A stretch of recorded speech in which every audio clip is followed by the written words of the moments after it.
You've probably been in the same room as someone like this without knowing it. Nothing announced them, no visible marker pointed in any particular financial direction. The car was unremarkable, the clothes were fine, the conversation was easy. And then, weeks or months later, through someone else, in passing, you found out that the person you'd been sitting next to had built something most people in that room would have found difficult to believe. This happens more often than most people realize. And it happens because the signals that indicate real, accumulated wealth are almost entirely invisible. Not because the people who built it are hiding anything, but because the behaviors that produce durable net worth don't produce visible outputs. The signals most people use to identify wealth, the car, the watch, the neighborhood, the restaurant, are almost entirely wrong. Thomas Stanley and William Danko spent 2 decades documenting this. Many people with high visible spending have minimal net worth, while many people with significant accumulated assets are indistinguishable from their neighbors on any surface measure. Here are the signals that are actually there. None of them are visible. All of them are real. Signal 1. Their largest monthly financial commitment is completely invisible. You can often reconstruct someone's financial priorities by looking at what they spend on publicly. The person whose largest visible commitments are the car, the apartment, and the lifestyle is allocating toward appearance. The person whose largest monthly financial commitment is an automatic transfer that leaves their account before they think about spending and goes somewhere it will compound undisturbed, is allocating towards something else entirely. Over 127,000 Vanguard account holders became millionaires in a recent year, the majority reaching that milestone through consistent automated contributions made over decades, not through dramatic investment decisions, not through windfalls, through quiet, recurring transfers that nobody around them ever saw. The person building real wealth doesn't have a visible financial life, they have a structural one. The most significant thing that happens in their finances each month is a transaction you'd never know occurred unless you saw their account statement directly. Nobody posts about automated index fund contributions. That's the point. Signal 2. Market volatility genuinely doesn't affect their mood. This one is harder to fake than it looks. When markets drop significantly, there are 2 types of people in any given social environment. The first type feels the decline as a personal threat, something requiring monitoring, discussion, and potentially action. Their portfolio is connected to their immediate financial survival in a way that makes every correction feel dangerous. The second type watches the same decline with something closer to indifference, not because they don't care about their investments, because they don't need those investments to perform on a short timeline. The monthly expenses are covered by income. The emergency fund is intact. The allocation is long-term by design. A 20% decline is noise in a 30-year compounding timeline. Prodigious accumulators of wealth, the term Stanley used for people who build significantly more net worth than their income would predict, share one behavioral characteristic during downturns. They don't interrupt the process. They let the compounding run. The people around them who panic and sell convert temporary paper losses into permanent realized ones. The quiet wealth builder doesn't need to decide anything. The system is designed not to require a decision. The person who is genuinely unbothered during a correction isn't performing calm. They just don't need the money right now. That structural fact changes everything about how the number on the screen feels. Signal 3.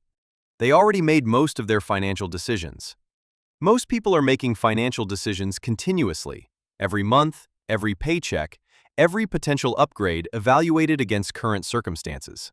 The person still making daily financial decisions about saving, investing, and allocation is still working on building the system. The person who built real wealth made most of their financial decisions once, deliberately, in a clear-headed moment, and then made them as difficult to reverse as possible. The allocation percentage is set. The automation is running. The contribution amount was chosen when thinking was clear, not in the moment when competing demands make the wrong choice feel reasonable. You can identify this person in a specific way. Ask them about their finances, and they'll describe a system rather than a current decision. My 401k is maxed, and the rest goes to index funds automatically, is a different answer from, I've been meaning to increase my contributions. The first person is describing something that runs. The second person is still negotiating with themselves. The person with very few financial decisions left to make isn't passive. They've reached the end state of good design. Signal 4. They know their exact net worth, but you'd never know they do. Not approximately, not a rough sense. They know the number. Most people have a vague awareness of their financial position, some sense of what's in the accounts, a general feeling of whether things are moving in the right direction. The person who has built real wealth tracks the actual number with more precision than they track almost anything else in their life. They just don't mention it. The people who quietly build net worth manage expenses carefully, maintain a high savings rate even as income rises, and track their progress with discipline. They simply don't perform this tracking publicly. The knowledge is private by design, not because the number is something to hide, but because sharing it serves no purpose that matters to them. The scoreboard is accurate. They just choose who gets to see it. And the number itself would often surprise the people around them, not because it's impossibly large, but because it's significantly larger than the visible lifestyle would suggest. A person earning $75,000 with a paid-off car, a modest apartment, and 15 years of automated index fund contributions can have a net worth that bears almost no relationship to how their daily life appears from the outside. Signal 5. They measure wealth in options, not things. At some point in the wealth-building process, something shifts in how people think about what the money is actually for. It stops being a measure of what can be acquired and starts being a measure of what can be declined. The ability to say no to a job that doesn't work. The capacity to wait for something better instead of taking whatever is immediately available. The option to absorb a financial disruption without it cascading into a crisis.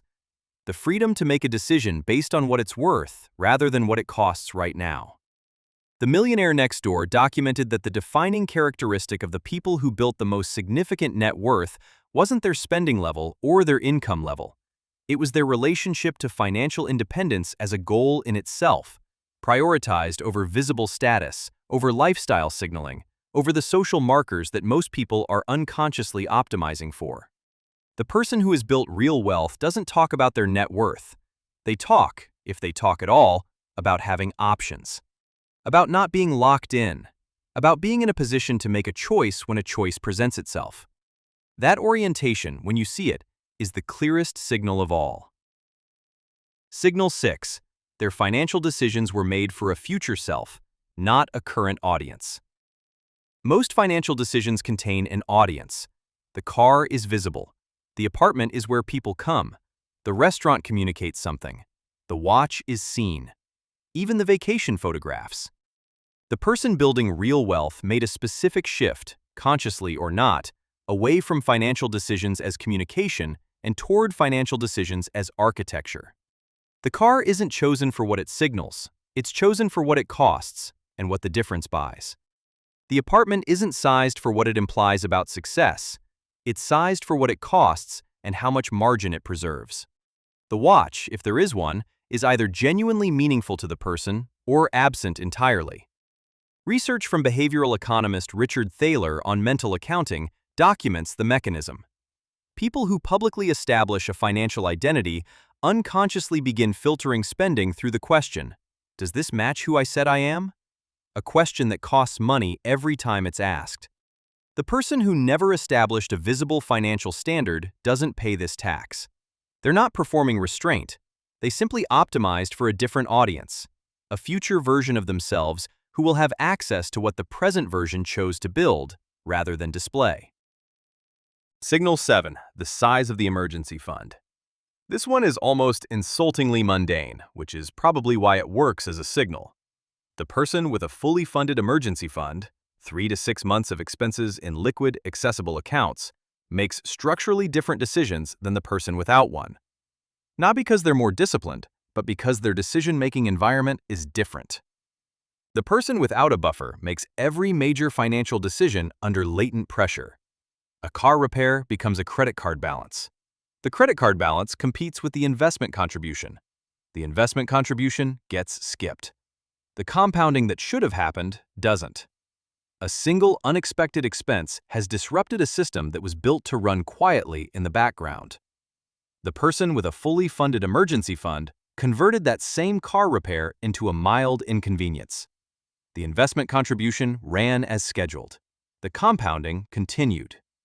The gap between these two people compounds forward over years, and its source is a savings account most people would describe as boring.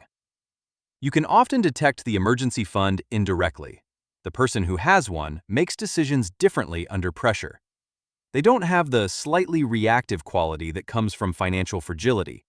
They can absorb bad news without it immediately becoming a problem that requires solving. That composure, which looks like temperament, is often structural. Signal 8. They already own their time in ways that aren't obvious.